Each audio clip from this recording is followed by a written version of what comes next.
Look at this in a little bit more detail with Chris Phillips, Syria analyst for the Economist magazine's intelligence unit. That's a think tank. Joins me now from London. Will people's lives be any different if the emergency laws are lifted but others are put in place?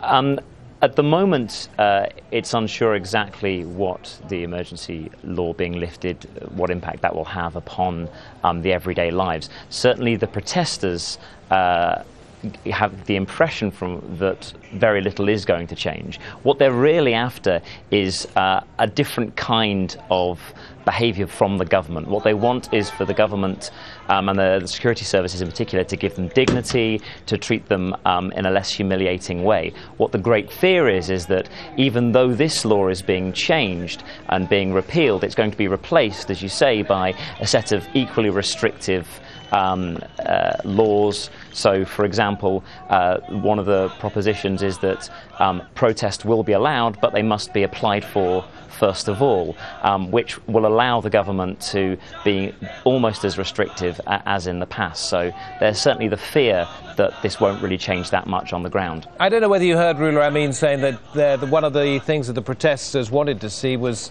an end to the power of the security forces. And I'm right in thinking that the security forces are immune from prosecution in most cases, aren't they? Do you think that's likely to happen, that some of their powers are going to be taken away?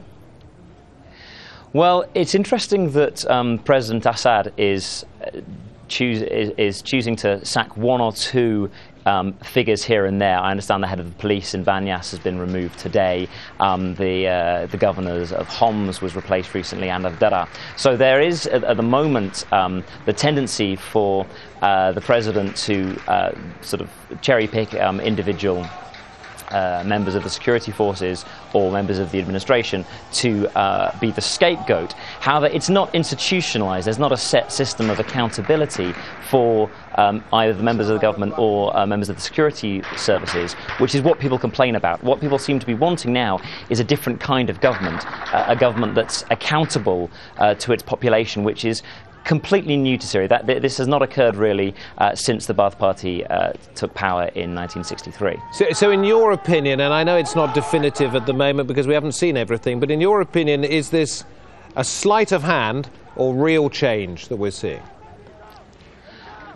Well, in my opinion, this seems to be a sleight of hand. This is the regime continuing its approach of stick and carrot. They're offering a few slight, superficial, tactical changes, but still trying to hold on to as much real power as they possibly can, whilst dissuading the protesters from coming out either through these slight concessions or through quite serious force.